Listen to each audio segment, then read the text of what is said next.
And number 20. This may or may not determine whether you're invited back at the Maverick show. No, man, I'm going to give it to Biggie. I'll give Biggie a seat. I'll give Biggie a seat at the table. Yes. You won me over. I listened to a bunch of his stuff. Okay, just behind the scenes, I may have been texting you one Biggie song per day in the week leading up to this interview. I just would drop on WhatsApp a Biggie song each day.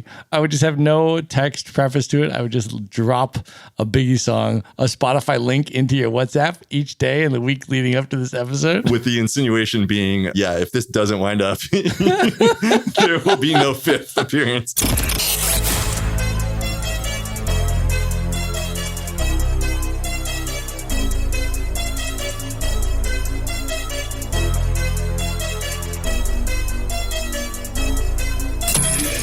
This is the Maverick Show, where you'll meet today's most interesting location-independent entrepreneurs and world travelers, and learn the strategies and tactics they use to succeed. And now, here's your host, Matt Bowles. Hey everybody, it's Matt Bowles. Welcome to the Maverick Show. My guest today is Sean Tierney. He has been a digital nomad since 2016 and is currently an entrepreneur in residence for Portugal's largest incubator startup, Lisboa.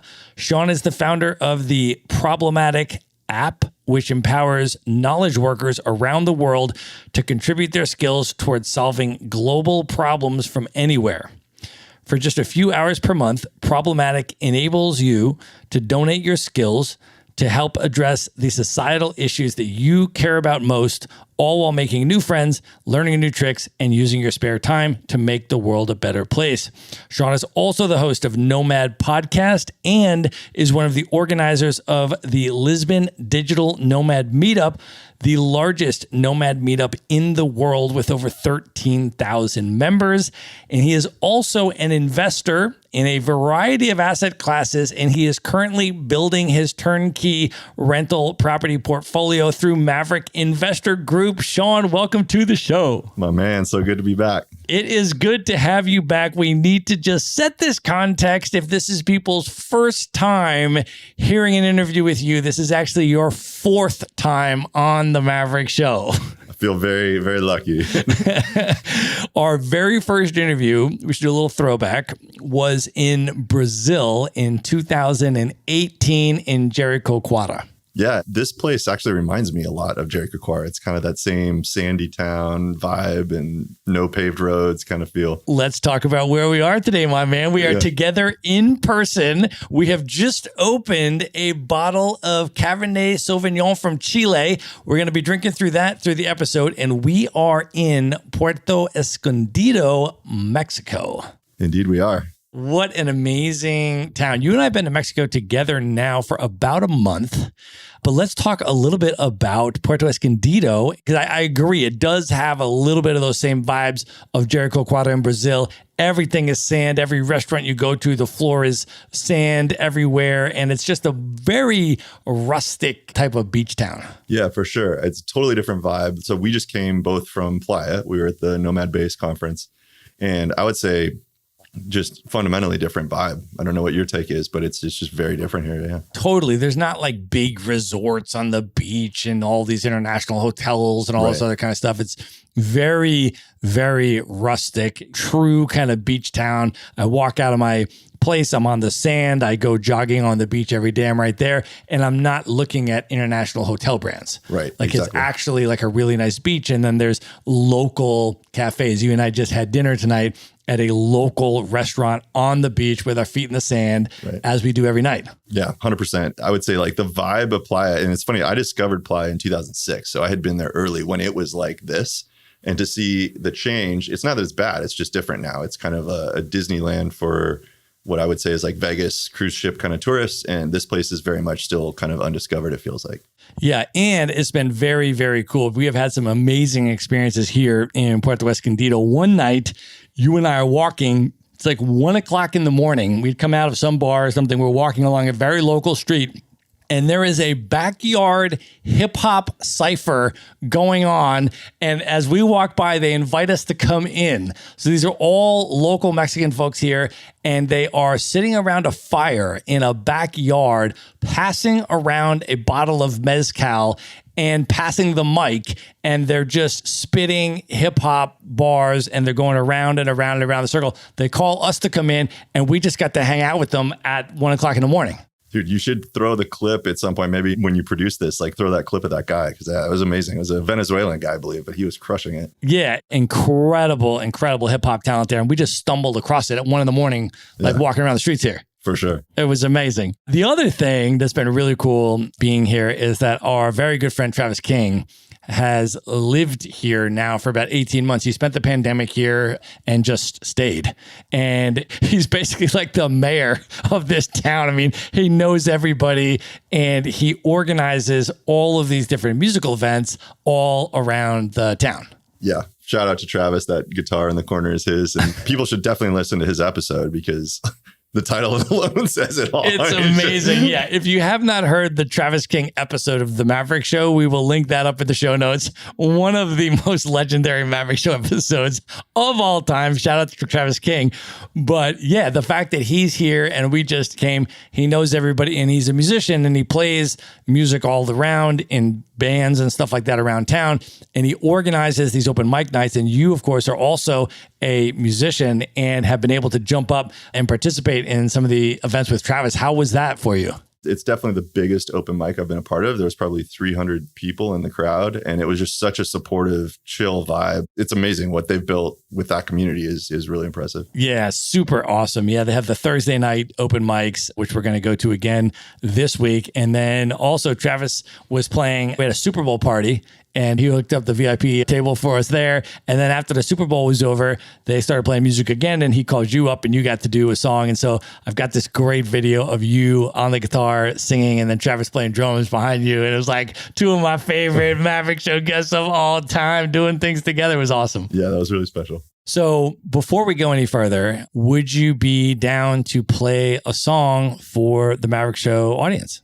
Yeah, happy to. So the one that I want to do, this is a song I wrote way back in the day in 1995, believe it or not. That's going to date me. But yeah, this is an original, and it's called Catalyst. It was just about a moment. I almost don't want to tell the story of it. I'd rather like people kind of make what they will of it. But it's just like, if you've ever just shared a moment that was kind of surreal, and it was just about like a split-second moment with a homeless person, and like the whole song is kind of an exploration of that moment. Awesome. Yeah. And if anybody has not heard Sean Tierney's previous episodes, I try to get him to play at least one original number in each of the episodes, because you are not only a talented musician who, of course, can do cover songs and things like that, but you are a songwriter, and you have written some incredible songs that I continue to listen to. I mean, I record these episodes, I get the song, and then I will go back and I will keep listening to your songs because they're that good. So we're going to link up your previous episodes in the show notes if people haven't heard them yet, so they can go and listen to a couple of the other songs you performed as well. But super, super excited because I've never heard this one. So here we go, Sean, take it away with Catalyst. All right, let's do it.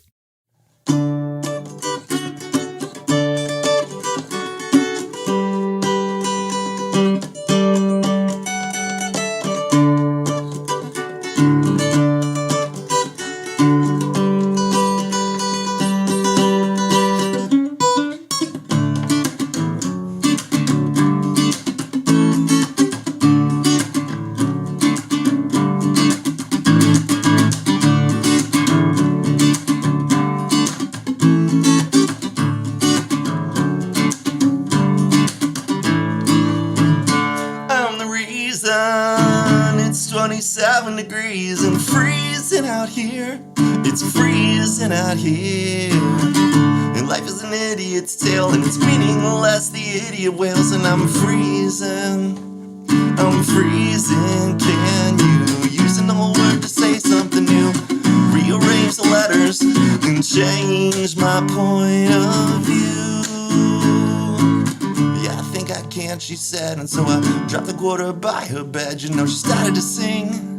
She started to scream, and she said, take me to where the sun meets the land, where the rocks turn to mountains mountains, mountains crumble into sand. I'll show you heaven on the head of a pin, where the sound and the fury come back again.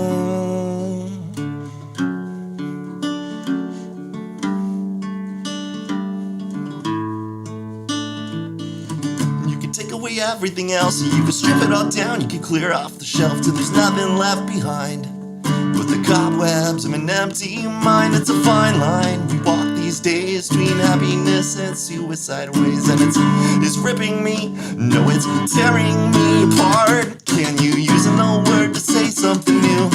Rearrange the letters and change my point of view. Yeah, I think I can, she said, and so I dropped the quota by her bed. You know, she started to sing, she started to scream, and she said, take me to where the sun meets the land, where the rocks turn to mountains, mountains crumble into sand. I'll show you heaven on the head of a pin, where the sound and the fury come back again.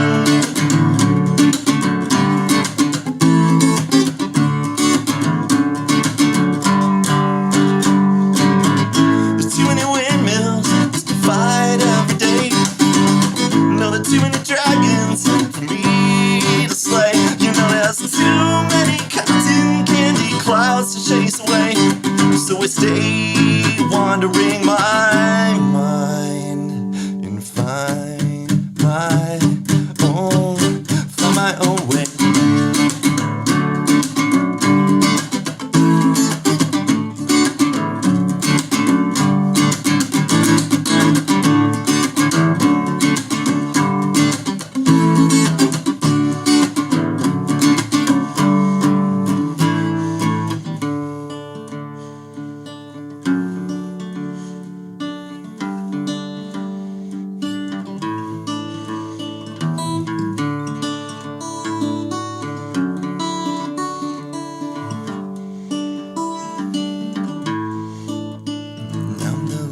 In your head as you lie awake in bed, the wind through the trees when you cannot sleep.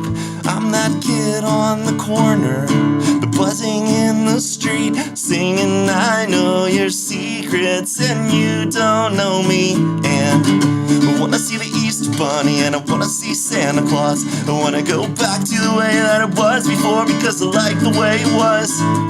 The voice of all wonder speaks without words, and it's louder than thunder, yet it is never heard. And it travels through the sky, no, it lives in the ground. And then when you ask me why, I say it's all around. Singing it's all around, singing it's all around, singing na na na na na na, it's all around. Singing it's all around, singing it's all around, singing it's all around, it's all around, round and round and round, round and round.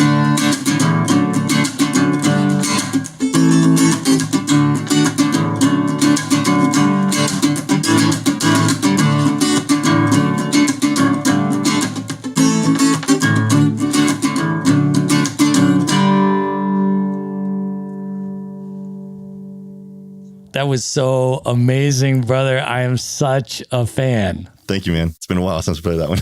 Well, it's awesome because you have also played your original numbers at the Nomad Cruise talent shows in front of hundreds and hundreds of nomads. And so a lot of nomads not only are aware that you're a talented musician, but they actually know your original songs. And so it was really cool this past week because we're here in Puerto Escondido. There's a whole bunch of nomads that you and I have known for many years that are here now. And they asked you the other night if we could go to the beach and if you could play for us on the beach. And so it was, I don't know, midnight or so, and a whole crew of us just roll down to the beach, and there's you with the guitar, and we're sitting like right by the waves coming in, right on the sand, underneath the stars, which you could see perfectly. and we're just sitting, like 10 or so of us just sitting in a circle, and you're just playing songs, and people are requesting your original numbers, which was amazing, man. Man, well, I have also you to thank for it, because we've done 2 Blind and Mermaid song, both of those on your show. So thank you for spreading the vibe. Absolutely, man. We're going to link them up in the show notes if people haven't heard those. The other thing, of course, that happens when you play a song and you and I are in the same city is that I get all of the compliments for the songs that you play, because people mix us up all the time. And so for people that have never seen the two of us together, apparently a lot of people think that we look fairly similar. We are about the same age. We're both Irish American. We're both up around the same height. I'm about 6'5". You're about 6'7". And so people will see you just bring the house down. This is exactly what happened the other night, right? You brought the house down with a musical number at the open mic nights, 300 people there. They're all into it. They're all blown away by this. The next day, I'm walking on the beach. I get stopped on the beach, right? I'm literally walking behind the beach volleyball courts.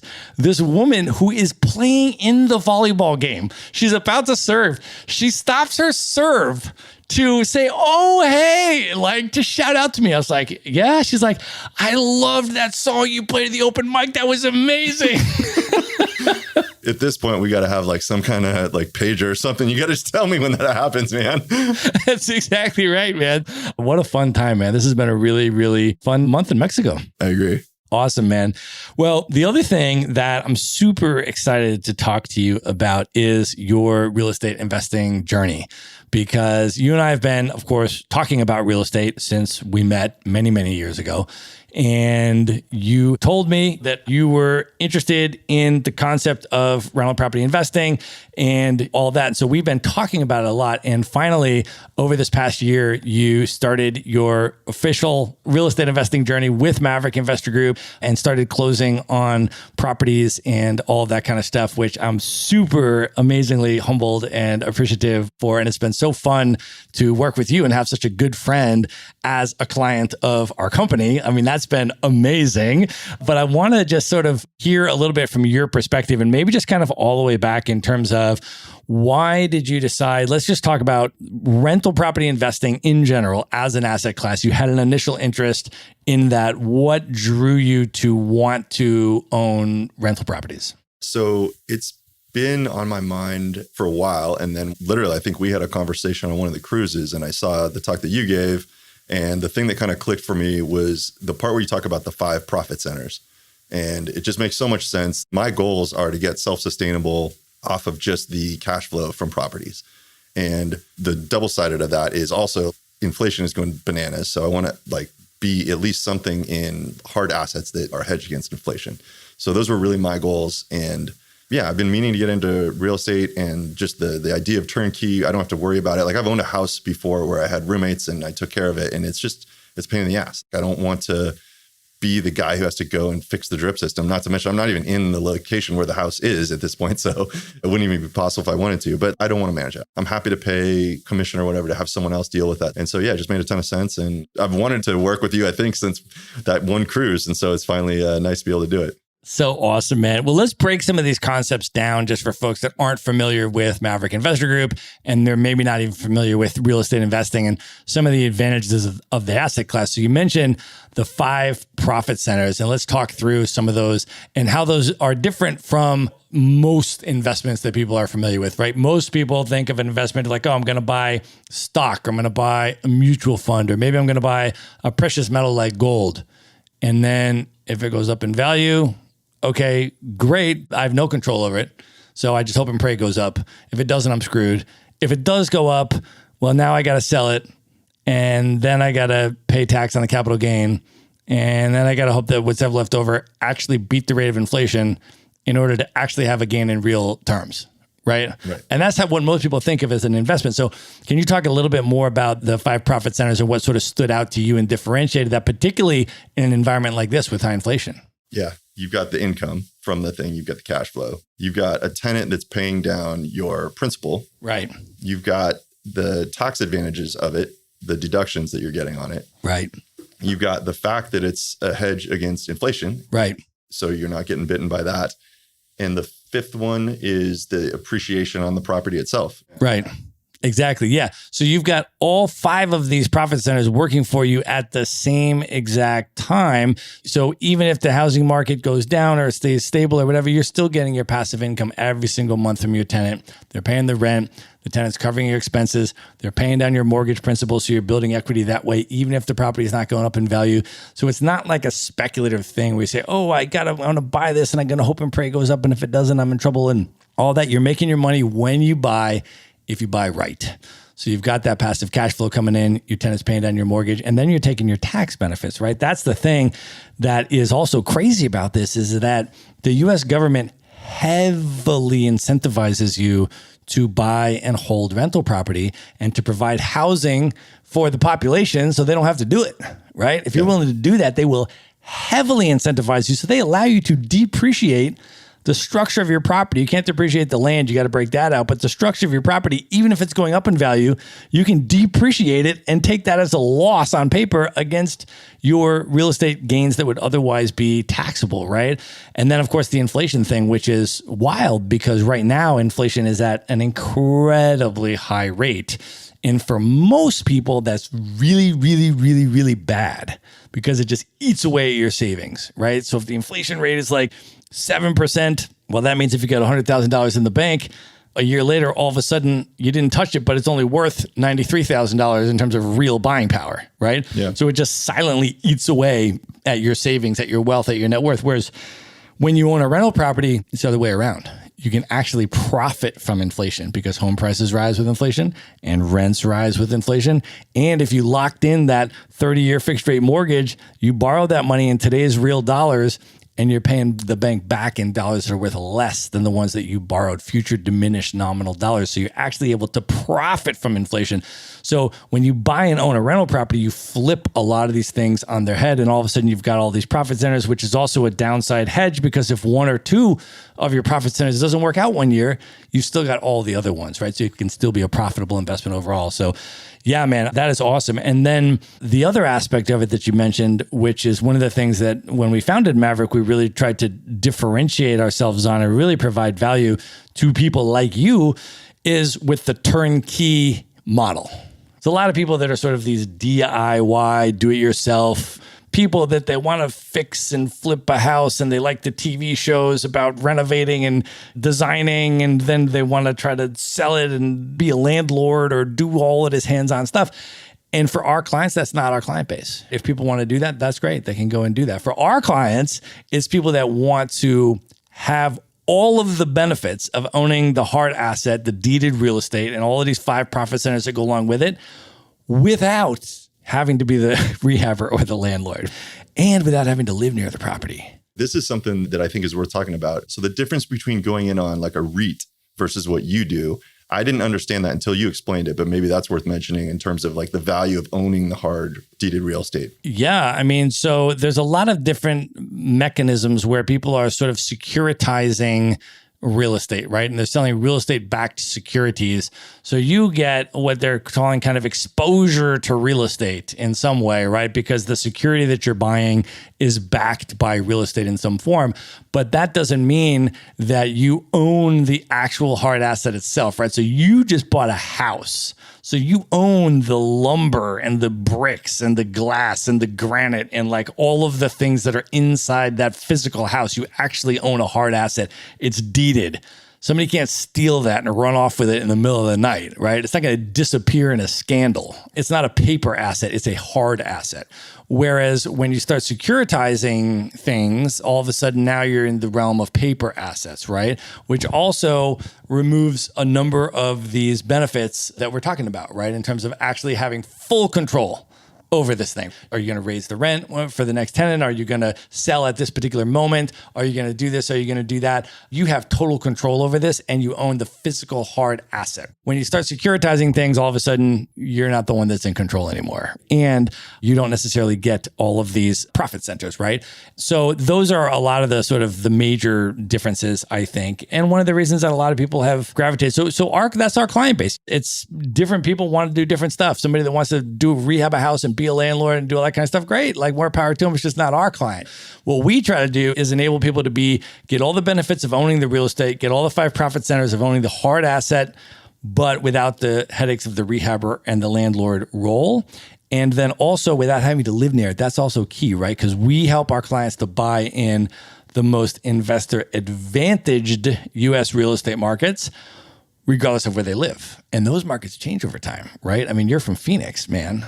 So you remember back in 2010, 2011, Phoenix was the hottest market in the United States to buy in. Yeah. And so we were helping our clients buy in Phoenix in 2010, right? Because these were like houses that had been built like 5 years ago. They crashed, and you could now buy almost nearly new houses for less than builder replacement cost. But the rental market hadn't crashed. So you're buying these incredibly priced properties and you're able to rent them for really compelling rates and lock in this great price to rent ratio. So that was literally our most popular market in 2010, 2011. And then what happened is the home prices soared way up, way faster than the rents did. So now you have this process of yield compression where you're paying way more for the house, but you're not getting that much more rent. So the cap rate gets squeezed, and Phoenix no longer is the most advantageous market to buy in for those reasons, right? If you're looking at cash flow and cap rates and things like that. And so then we moved over to Atlanta. So we've been helping our clients buy in a lot of different real estate markets. A lot of markets in the Midwest right now are a lot of the most compelling cap rates in the country. And these things change. And so one of the things we wanted to do with our business model is to be able to always help people to buy in the most advantageous markets when they're ready to buy, you know? Yeah. And then I'm curious too, how was your actual experience working with Maverick Investor Group as a customer, as a real estate buyer? How was the experience working with our company? It was good. The timing with this was weird because it was when the supply chain stuff was going on. So like the Ever Given, like it just, a lot of things happened that set it back a few months. But other than that, it was great. And that was nothing related to you guys. But yeah, no, it's fantastic. Highly recommend. Happy with the cap rate that I got out of the whole thing, and it's solid. If it's any indication, I sent you Rick, and he's now bought 3 properties. So yeah, that's right. He's ahead of me now, so I got to catch up to him. Yeah, exactly right, man. You've been referring other nomads into buy rental properties, which has been awesome. And I appreciate what your role is to me is almost like a router. Like you sit where you're doing the investigation of the different markets, and you have a single interface to all that, where I can just go and I can see the properties, whether they're in St. Louis or Jacksonville or Phoenix or wherever they are. And yeah, that's fantastic. You have just a kind of single pane of glass to look into all these different places, and you know you deal with the same people every time. And right. I don't know what else I would rather do that it doesn't do now. Right. Yeah, no, I appreciate that, man. Yeah, and it's a relationship-based model. So we're a licensed real estate brokerage, but we're not a traditional brokerage. We don't help people buy houses to live in or list their houses on the MLS or things like that. We serve real estate investors only. And all of our real estate investor clients is a long-term relationship. Like we're helping people to build portfolios of rental properties over the long run. So you mentioned Rick, shout out to Rick, who's already had 3, and you're picking out your next ones and stuff like that already. And so for us, it's about building a solid relationship and connection with each client, and then understanding their individual real estate investing goals, and then helping them to achieve those goals and build that portfolio over the time to hit that, as you mentioned in the beginning, the passive income number that you want, right? Like how much cash flow do you want coming from these properties to cover your lifestyle expenses so that you don't need to generate active income and work and stuff like that to cover your expenses. So awesome to have you as a client, my friend. I also want to talk to you a little bit about your project Problematic, which is the latest iteration of an amazing trajectory of initiatives that you've been involved with over years. And we have talked about, I think, the different iterations of it over the past episodes. But just let's assume that for the purpose of this episode, people haven't heard those episodes. Can you give us a little bit of the background and what led to the creation of Problematic app and what it is today? Sure. So I mean, I believe the last time we talked, I was in Bali. That was the 3rd episode. And so that was when it was right as COVID was just starting. So 2 years ago. And we were doing charity makeover. We'd just thrown our largest event at that point in Bali. I think it was 32 people. And what this was is it was a hackathon designed to bring together knowledge workers of all different skill sets. And they would contribute their skills in a single day event where we would build these kind of game-changing assets for different local causes, little nonprofits in Bali.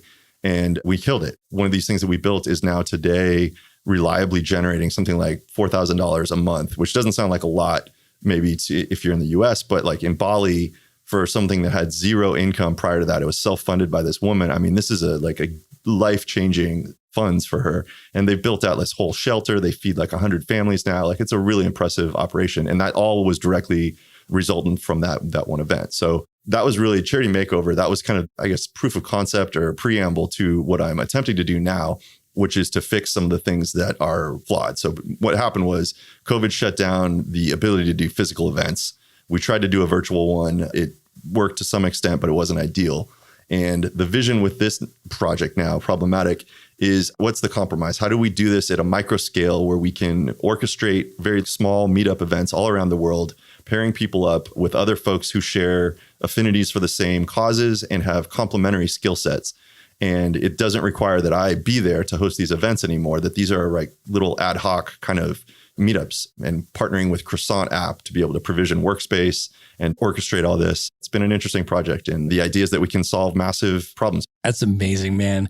Can you give some examples of the scope of some of the different organizations that you have supported in the past? Because it's been a really broad range of some pretty incredible organizations. Yeah, for sure. We did an animal shelter, Proyecto Carajá in Argentina. El Hogar was an animal shelter in Barcelona. We did Esperanza was a fun group. We still in communication with them, but we had built an app. This is really an interesting project. It's two women that over the last, I guess now it's been like 8 years since they've been doing this, but every weekend, they've literally never missed a weekend. They go out twice on the weekend and with a group of people feed the homeless in Barcelona. And this was all coordinated. They used Google Sheets to do it. And it's just really impressive what they were able to do without any kind of good technology behind it. And so we saw that and we're like, yeah, we can definitely make this better. And so we built an app that helped them coordinate things. And yeah, it had a number of people using it, made it easier, streamlined it, and allowed them to do their thing. So yeah. So awesome, man. It was one of the things that I feel like I connected with you on very early on was your commitment to this type of stuff. And your commitment to it the whole time I've known you has been not just you personally want to do some volunteer work or contribute some money to some things, but you've been thinking about these massive global problems at a much larger scale and trying to conceptualize and organize these very decentralized solutions to organizing people and addressing these problems at scale in a way that harnesses all of the different assets and value that people can bring to the table in a way that can really make large change at scale, which has been amazing. Yeah. Look, my thesis is this. Anytime you're told that that's just the way it is, there's nothing like that's just how it is. We can't solve that. Like climate change. What can you do about it? There is always something you can do about it. I believe we have all the people and talent that we need to solve every one of these things. It's just a coordination problem. So tackling that coordination problem is how I intend to spend, I guess, the rest of my life. Like it's what I think is most interesting. So amazing, man. Can you talk a little bit about what the experience has been like for participants and what it's actually like as somebody that comes to the table to participate in one of these events? Yeah, I mean, we should link in the show notes the video. There's like a 2-minute video that does a really good job of this. But yeah, testimonials from a lot of nomads that you know, Juliana and Krista and all those folks. Yeah, I think everyone really takes something away different from it. I think it's a way some people find it just fascinating to learn about other adjacent skill sets that they're never, you learn so much at one of these events because you're literally shoulder to shoulder with people of all these different backgrounds and you're working on something real together. And it's just very unique. How often does this happen? Startup Weekend is the closest thing that comes to mind of what approximates this. But I think because this is truly like, there is no real commercial reward for this. We're doing it for literally just to help these people. It comes from a really pure place. That's awesome, man. So if folks are listening to this and they're interested in getting involved, who can get involved, from where, what is sort of the contribution expectation that you're looking for from people, and how should they get involved? Yeah, so you can go to the site, Problematic with 2 T's, problematic.app, A-P-P. I actually personally built the first version of the app. It sucks. So we need, if you're technical and you want to help fix it, that would be great. But there's an app there that you can log into. You can add yourself. It will ask what types of role you are, and therefore then what type of skills do you have associated with that role? Where are you in the world? What's your availability? That type of stuff. And we're really just basically trying to get an idea of who wants to be involved. And so the idea is down the road that we'll do episodes like these where we interview the people who are already working on this problem, deconstruct it, brainstorm solutions, and then we have like this army of knowledge workers we can deploy on it. Awesome, man. Sounds good. We're going to link that up in the show notes. So folks can just go to themaverickshow.com, go to the show notes for this episode, and we're going to link all of these things up so people can find Problematic and connect directly and plug into a really awesome initiative. Let me talk to you a little bit about Lisbon, Portugal, a city that has a lot of really special meaning to you. I understand you were just in the newspaper recently. Literally got a text today from a guy who actually hosts a conference in Portugal. He said, hey, look what I saw. And I'm on page like 6 of the Lisbon newspaper. It's myself and Michelle Case. They did an article on digital nomads. It's a very popular destination. I think it's like #1 right now on Nomad list. And so they were just writing about, why did you choose Portugal and how has it been and what do you think about it? So yeah, it was really fun. Awesome, man. Well, can you share a little bit about why you love Lisbon and what the city means to you and why you are spending so much time there? I think you should choose the place you live like a jacket that just fits right, and you shouldn't necessarily live where you grew up. You should live where you feel most at home. And I just feel really good in that city. So it's amazing food, amazing people. It's close to the ocean. The geographic proximity to everything is nice to be close to the US if you need to fly back. It's just a beautiful country, like all of Portugal. Amazing camping, coastal area, Lagos. The whole thing is amazing. The wine, I'm sure you'll appreciate Portuguese wine, hugely underrated. I think you would agree. Absolutely, man. 100%. And I agree about the city of Lisbon. I remember the first time I went there, I was just like, wow, like there's something special about the city. It's really spectacular. I try to go through once a year or so to Lisbon. We hang out and I get to spend time in the city. So it's a really, really special place. And it is the home to the largest digital nomad meetup group in the world. I interviewed Rosanna Lopez a while ago, who's one of the co-founders of the Lisbon Digital Nomads Group, which is amazing. If anybody hasn't heard that episode, we'll link that up in the show notes as well. But you are now also one of the organizers. Can you talk a little bit about that and what the meetup group is all about? Yeah, so it is the largest nomad meetup group in the world. So much so that Meetup sent delegates there to understand, like, what are these guys doing? How are they getting this kind of attendance? And the answer is they just do these events reliably, or we do. Now I'm one of the organizers with them. So we do multiple events per week. The Thursday event is always the biggest. It's like 200 to 300 people. And it's just an amazing glue for the community. These creative collisions that happen, I think it just takes seeing people enough times and getting exposed to people. And it's a neat asset for the town in terms of just knitting together the community. That's awesome. And you are also an entrepreneur in residence at Startup Lisboa. Can you talk about Startup Lisboa and what you're up to there? Yeah. Startup Lisboa is Portugal's largest startup incubator. So they take in startups early stage, and the idea is provide them with mentors and office space and access to just anything they can to improve their odds of success. And I'm lucky. I basically was a mentor for them for 2 years prior to this, and then suggested, hey, have you considered having an EIR? And they said, let's try it. And so it's been now over a year.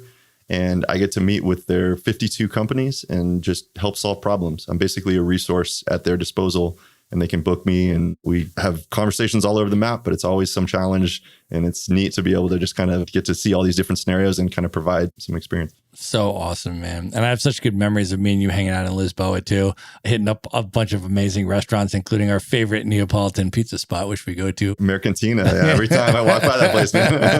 The margarita pizza. We got to tell that story, man. So I go to Naples, Italy. And while I'm in Naples, Italy, I get all these historical tours about the history of Neapolitan pizza and all of that. And of course, that's its origin, and that's where it is the best in the world. And what happened was there's people that would start making pizzas around the world and calling them Neapolitan pizzas, and they were nothing like Neapolitan pizza. And so what they did in Naples is they created this Neapolitan Pizza Association. And in order to be a member of it, you have to be independently verified that you are making pizza. And there's this whole giant list of compliance requirements, right? Making it in this certain way, using these specific caliber of ingredients, all of these types of things. And once you're verified that that's what you're doing, you can be a member of the Neapolitan Pizza Association, and then you receive a number because there's a finite number of members, and then you get to put the number in your window of your pizza shop, verifying you're a member of the Neapolitan Pizza Association. So I learned this while I'm in Naples. And then when I'm in Lisbon, I'm walking down the sidewalk, right? And now I have all this information about Neapolitan pizza in my mind. And I see a place that says Neapolitan pizza. And of course, I'm immediately suspicious. It's like, are these people calling themselves Neapolitan pizza, even though they're probably not? And then I look in the window, I was like, oh my gosh, there's the number. They're a member of the Neapolitan Pizza Association. Holy cow, this is legit. And so I walk in and I have the pizza and it is unbelievable. It's so good. And so I was actually there when I discovered this. I was on remote year. And so you and I both did remote year, which is how we know each other initially through some of the remote year network. So I was there in remote year and I discovered this place and I'm literally going to dinner there like every night. I'm like taking a different person from my remote year group and taking them there every night. And I'm like a regular, they know exactly who I am. And every time I would go in, I would order the margarita DOP pizza, because with real Neapolitan pizza, you just want the core ingredients, right? You want the tomato sauce, you want the buffalo mozzarella, you want the basil, and you don't want to put a whole bunch of toppings on it because you're just going to dilute the essence of the perfection of a Neapolitan pizza. So you just always want to order the margarita DOP pizza. So that's what I would order every single night. So they know this, right? So I'm a regular and I come in and I'm ordering this stuff and I'm bringing different people with me every time and I'm introducing them to Neapolitan pizza and all of that. And so it's this amazing, magnificent place in the middle of Lisbon. And so I took you to that place. And so then each time we go, I go to Lisbon, you and I will go there. And the one time you were going to be there earlier than me, and I was running like 15 minutes late or something like that. And you get there. Yeah. So I beat you there. And then you text me, you say, hey man, get me a margarita DOP. And so I tell the waiter, I said, my friend would like a margarita. I don't know what DOP, it's probably some kind of New York thing. Like, just, can you make a margarita? Yeah, so you got a margarita. You didn't get the pizza. I got the drink, the margarita. So I show up. I'm like, order me a margarita. He's like, okay. So I show up and there's a margarita drink at my table. It was amazing. So then I had a margarita drink paired with the margarita pizza. And it was a beautiful thing, man. But that's a really nice Lisbon tradition that you and I have. And you are actually really committed to the city in a major way. You are actually working on getting your second passport in Portugal. Can you talk a little bit about that in terms of why you're choosing to get a second passport, why you're choosing Portugal, and how the process has been for you? Sure. So the first step is you need a visa, and then you travel on the visa, you get temporary residency, and then you maintain that. You have to meet certain criteria, be there a certain amount of time per year, and then eventually you get eligible for permanent residency. I think it's in the 5th year. And then the 6th year, you're eligible to apply for citizenship. Awesome. Yeah. And you're getting close, man. Yeah, I'm 4 years into it. What's nice is even with temporary residency, you get access to the healthcare and to the Schengen. You're not bound by Schengen restrictions. You're able to travel freely in Europe. You get access to the home loan rates, which are incredibly low, 2%, 1.7%, like that realm. So yeah, you get all the perks of being a citizen when you just have residency. It's really nice. That's amazing, man. And what was your initial sort of impetus for wanting to get a second passport and then choosing Portugal as the place to do it? So I don't know if listeners have heard of flag theory, but it's this idea of diversifying in the way that you diversify a portfolio of investments, that it's never a bad idea to have diversified passports and options and money in different places. And so, yeah, so I like the idea of just having a separate passport. You also get access to different countries based on the US doesn't have good relationships with a country, then you can't travel there. So yeah, I've always wanted to have a European passport and really looking forward to it. That's awesome, man. And then, because I talked to Becky Gillespie about this, who's a mutual friend of ours, and she is doing the same thing. She's a little bit earlier in the process than you are, but it's about, there's a physical presence requirement, right? You need to be in Portugal for about 6 months of the year, and then you can travel a nomad around the world for 6 months, which is pretty much what you do normally, right? So there's 2 different requirements. There's a tax requirement, and then there's a residency renewal requirement. So tax-wise, you have to be there, I think it's 183 days, like over half the year plus 1 to be considered a tax resident. And then for renewal purposes, there's a 2-year window. So it's a 24 months. I think out of those 24 months, you can't be outside of Portugal for more than like 8 months or something. So you got to be there a fair amount. I think whatever that works out to be. But yeah, I love Portugal, so it's not a big deal. Somewhere around half the year. So you spend about half the year. I mean, your Nomad Life, basically, pandemic notwithstanding. Yeah. The way you normally structure it is you hang out in Portugal and for about half the year, and then you nomad around for half the year, and you hang out in Mexico or in Bali or in Dubai or wherever we've hung out before around the world, Barcelona or Brazil, or I'm trying to name all the cities where you and I have hung out over the last 5 years. There's a lot of them, man. Yeah, well, this last stint, I stayed for actually a little over a year, but that's because the Bali experience ended up being prolonged. Like I was intending to be only like 2 months in Asia, and it ended up being 8 months. So I had to then kind of build back my Portugal days to then qualify to be able to renew residency. So now that that's done, I put all my stuff in storage and I just figured go somewhere warm for winter. For sure, man. And what a fun place this has been. So awesome, man. Well, I want folks, first of all, if this is their first time meeting you on this episode, I'm going to link all of the past episodes up that we've done because we went through a lot of amazing stuff that I normally do on an interview in the previous episode. So we went through like your whole story, some of your unbelievable travel stories, which are incredible and inspiring and amazing, as well as a lot of your sort of entrepreneurial experience and incredible tips on sales strategies and all sorts of amazing stuff. And so the reason you've been on the show so many times is because you've had so many different categories of things to contribute. And I wanted to just really pull them out. We've done that over the years, right? Our first interview was in 2018. So we're going to link all those up in the show notes. So hopefully people will be inspired to go and check those out and hear some of your other original songs, which are freaking amazing. And for this episode, at this point, Sean, are you ready to move in to the lightning round? Let's do it. Let's do it. The lightning round. All right. So I have asked you a lot of lightning round questions already because this is your fourth interview. We've kind of run out of lightning round questions. I'm going to be trying.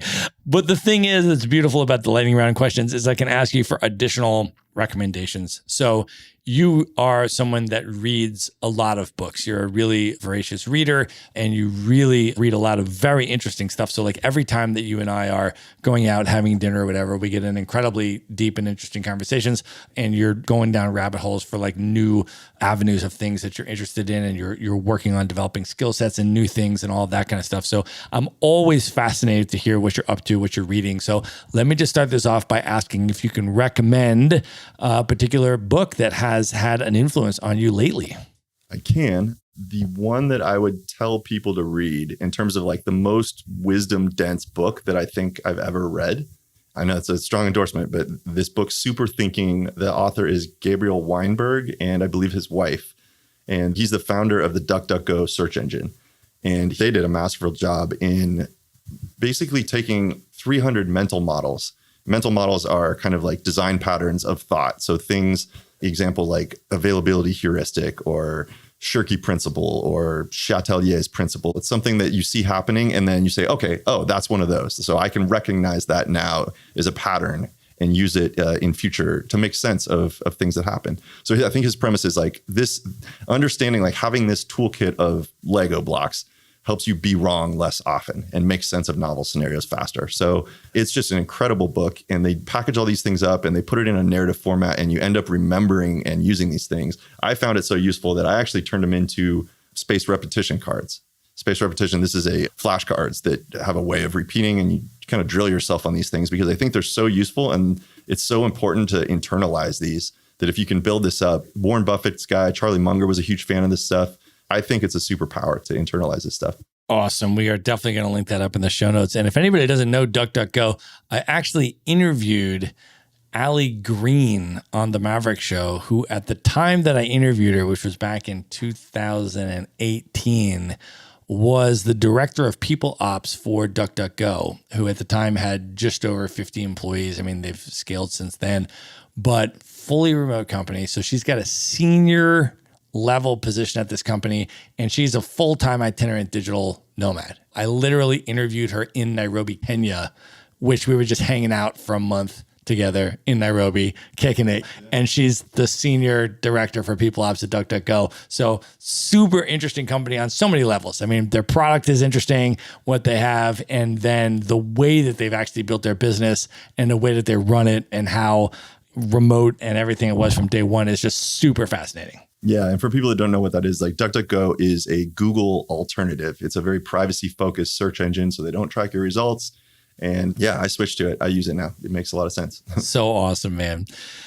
Another lightning round question that I want to ask you is to share some of the top travel hacks that you have developed. Okay, so this is one that if you're listening, if you take nothing away from this episode, I think this is important enough where you should go immediately set this up. So this is for anyone who's using an iPhone, iOS users. There is, I don't know if you know this, but there's a feature called SOS. And if you are on the road, what this does is three things. So you set it up. If you hit the button on the right 5 times, I'm just going to try it. I don't know if this is actually going to work because I have it in flight mode, but we'll see. It's doing it right now. There's a countdown and then I'm going to stop it so it doesn't. Okay, so I just stopped it right before. What it's doing in the background is it's figuring out the local equivalent of 911, wherever you are. In the US, 911 is the emergency number. It's not necessarily that. In Portugal, I think it's like 211. So if you're on the road and you're traveling, moving countries, you may not know what the emergency number is for your locale. This will figure it out for you and dial it on your behalf.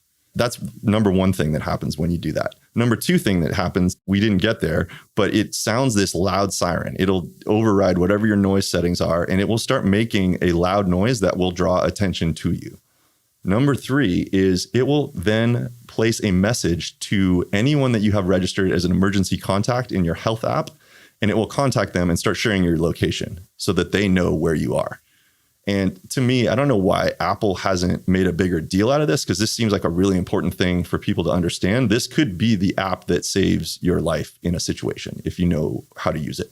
And it's something where anyone can remember, like whether you're threatened or whether you're hurt, just remember, like push the button on the right 5 times and it's going to do all those things on your behalf. That is my number one travel hack for people. Awesome. So the way that people get it, they just go to the App Store? No, it's embedded in every phone. Oh, it's already in the phone? You don't have to install anything. No app? Yeah. What you need to do is set up your emergency contacts in the health app. Health app. Yeah. Okay. So open the health app that's on the iPhone. Yep. Set up your emergency contacts. Yep. And that's all you need to do. Okay. Yep. Awesome. Cool. Any other travel hacks? I've got a ton. I'll just give you a few. I'll rattle them off here. So everyone knows, or I think if you've been on the road, you appreciate like an eye mask and earplugs. I am partial to silicone earplugs. I've tried them all. I think they work the best, but silk eye masks, silicone earplugs, that's just a staple. You got to have them. If you're in a place like we are now, where there's roosters in every corner of this place and it's construction and crazy noises, then the nuclear option there is actually, I would say, 2nd gen AirPods they have the noise canceling.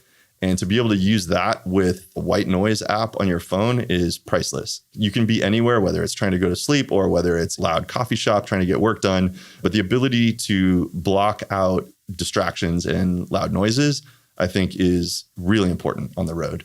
Here's another one. So posture is a big thing. I'm a tall guy. You're a tall guy. So I don't know if you had the same back issues. I mean, I think tall people are particularly prone to this.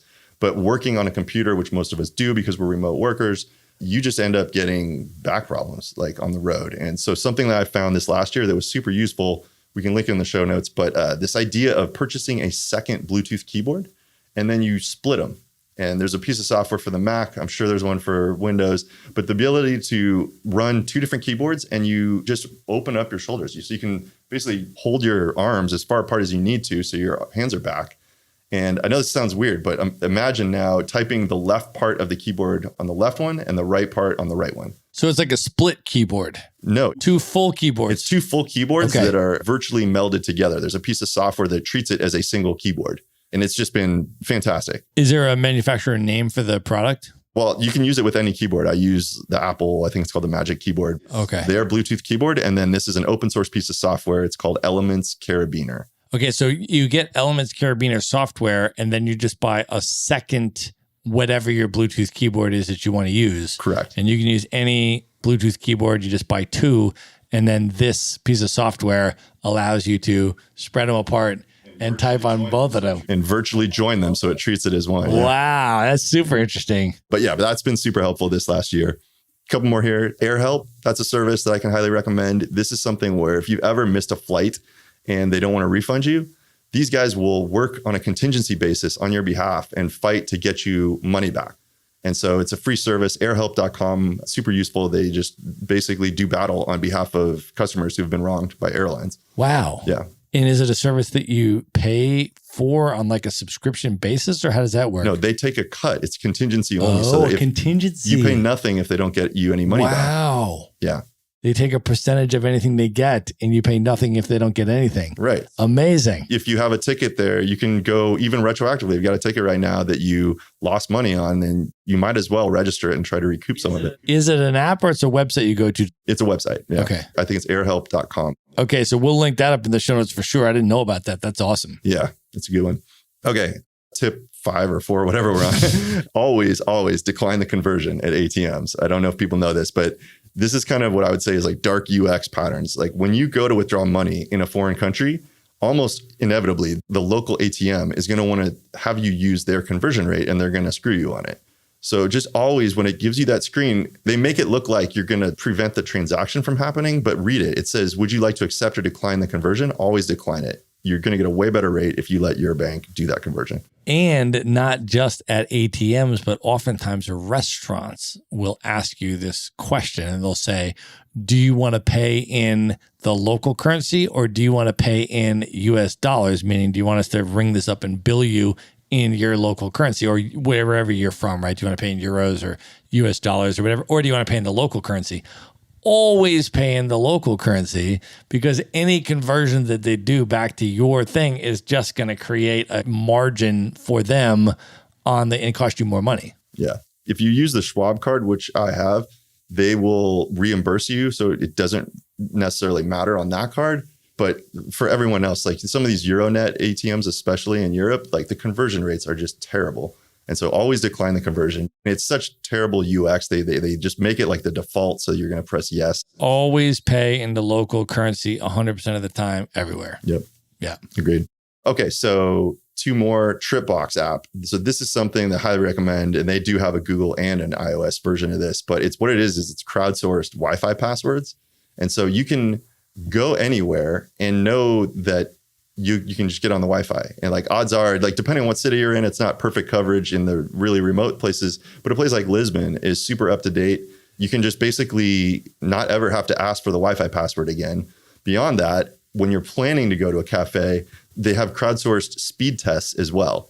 So you can look on the map, you can see what's around you, and you can actually go in and see how fast and good their connection is. You get the ping time and up and down speeds. So super useful. They rebranded it. It used to be called Wi-Fi Maps Pro. It's not called Tripbox. Awesome. And is that an app that you download from the App Store? It is. Okay, yeah. Cool. And they have a free version. I think the paid version enables you to cache the result. It's useful if you don't have connectivity, you can still use it, but the free version is free. So nice. All right. And last one, there's one called Trip Mode, which is an app that I use on my Mac. And what that does is it allows you to throttle. If you're on a crappy connection, like this is the perfect example is Puerto Escondido, where we are down on the Punta area. It's very spotty Wi-Fi and the connection is not solid. So you want to basically block out all the non-essential apps that are hogging bandwidth. And this is an app that you run. I don't know if there's a non-Mac equivalent, but you run it on your Mac and it allows you to say, look, don't sync my Dropbox. Don't do any virus updates. Don't do any background updates on any of these other things. You get to like selectively prune out the apps that will hog your bandwidth. And so it lets you make the most of a crappy connection, basically. That's awesome, man. Yeah, I saw you actually sent that out to the group here because we have a group chat of nomads. Yeah. And the Wi-Fi is not great here. And so people were like, where can I find good Wi-Fi? Where can I find good Wi-Fi? And you were like, well, listen, even if you can't find great Wi-Fi, if you do this, it'll allow you to make the best of what you have. Whereas right now, you're probably running like all this stuff simultaneously in the background. So it's half as good as it could be with what we have. That's right. And so, yeah, so a lot of people were like, oh, wow, I never heard of that. Like, that's super helpful. And like, they were giving you like all this positive feedback on it. So yeah, that's awesome, man. Yeah, no, these are great travel hacks. We're going to link all this stuff up in the show notes. So just go there and then you can just download most of these things. And most of these things have a free version that you can use, or there's a paid version. It's not too much. So you can check all of those out. Awesome, awesome travel hacks, man. I'm always looking for new travel hacks. That's one of the reasons I love to interview nomads on my show because I keep learning new stuff. And then I'm like, okay, download this, download that, and then keep up on my travel game. So that's awesome, man. All right, Sean, we have now come to the most important part of this interview. The part where I never get invited back to be on the Maverick show. All right, we have to give the context here. All right, for people that maybe haven't heard a Sean Tierney interview before, we have to give them the full context here. So one of the things that you and I bonded over very early on, we bonded over a number of things. It was actually pretty wild, right? Because we have a mutual friend, Trevor Gerhardt, who introduced us. He's like, you guys, not only do people confuse us because of our physical appearance, but Trevor's like, you guys simply need to be friends immediately. You must meet. Just trust me. You guys are going to be best friends from day one. And sure enough, he was right, which was crazy. And we bonded over so many things. But one of the things that we bonded over was our love for hip hop music. And so one of the lightning round questions that I often ask my guests that Maverick Show listeners know is to name their top 5 hip hop MCs of all time. And so, of course, when you were on the show for the first time, I asked you to name your top 5. And of course, you named your top 5. And then I had you on for a second time. And I was coming up with other lightning round questions. And I said, you know what? Why don't we round out your top 10 and go ahead and name 6 through 10 in terms of hip hop MCs? And so you did. And then I had you on a third time. And this was during the pandemic. It was like the height of the pandemic. Everything around the world was shutting down. You were in Bali. I was in the US. Like the world was going crazy. And I was like, you know what? For the lightning round, I think we should have you name your next 5, name 11 through 15. And so you have thus far on the Maverick Show named your top 15 hip hop MCs of all time. And of course, on episode number 4 with Sean Tierney, I am going to ask you to name your number 16 through 20 so we can round out Sean Tierney's top 20 hip hop MCs of all time. But just for the listeners' recollection, why don't we review your top 15 before we get in to 16 through 20? So who did you pick for your top 15? Let's just start with that premise. Well, so 2 of them were just in the Super Bowl. So number 1, Eminem. Number 2, Dr. Dre. Number 3, Ludacris, Ice Cube, and Beastie Boys. That was the top 5. Mm-hmm. All right, 6 through 10, I got Kendrick Lamar, also Super Bowl, Jay-Z, Sage Francis, People Under the Stairs, and Zach De La Rocha. Yep. And for 11 through 15, it was DMX, Run DMC, Tupac, Kanye, and Chuck D. Yes. I was so happy that Chuck D was in there. However, I have also noticed some glaring omissions. I've noticed, for example, that the Notorious B.I.G. has not been in your top 15. And I am really hoping that, I don't even want to say anything. I don't want to prejudice your picks at all because these are your personal picks. These are very, very, very personal. So I don't want to pressure you in any way as to who your top 20 might be. But I would love, though, actually, before you name your final 5 to round out your top 20, for you to share a little bit about, because you and I actually had some really cool conversations about this. I mean, one, we were in the middle of a freaking hip hop cypher in Mexico, which was crazy and amazing. But we've also had some discussions about, you and I came up in the exact same era, and we had some discussions about, because you were into a lot of different types of music, right? And we talked a little bit about some of the parallel cultural dynamics in terms of some of the anti-establishment forms of music, ranging from punk rock to hip hop, and you know how these were very culturally different, but in many ways, politically and socially, I mean, they had a lot of congruence and overlap and things like that. So maybe can you just share a little bit about what hip hop meant to you coming up and how that sort of integrated with some of your other love for different types of music as well? Yeah, I actually grew up on punk. No Effects, Face to Face, Propaganda. Those were my bands growing up. And what we were talking about is like hip hop shares a very similar stance, speaking power to it, speaking to authority basically, and saying, no, I don't agree with this, you know, and it basically like standing up for yourself. So I think that vein is reflected. I probably would have to admit that I identify more with punk, but to me, hip hop represents that exact same thing. It's a way to put that message out there. It's a way to package it and make it acceptable. Yeah, no, I totally agree. I mean, for me coming up, it was like all hip hop was like, that was just like the first time I heard it, it just like spoke to my heart and it impacted me emotionally in a particular way. And then I became a hip hop DJ in the 90s, and that was just like a huge part. I just immersed like full on into that culture. But I always had a respect and appreciation for what the punk rock culture was doing. Even if I didn't emotionally connect as much with the music as I did with hip hop, skateboarding culture and the politics that were coming out of the punk rock movement and like a lot of the things that it stood for, like I really appreciated sort of that as the anti-establishment types of things that was going on over there. So I always had a sort of a parallel respect for that culture. But you eventually though did begin appreciating and connecting with hip hop as well, which I appreciate. I think it's inevitable. How can you not? It's just in the same vein, right? It's a different type of music, but it's more about like the gist of it and the zeitgeist that we're in. So yeah, absolutely. Absolutely. All right. So you have not told me anything. You would not give me any precursors as to who your final 5 are going to be to round out your top 20. So I'm just going to open the floor.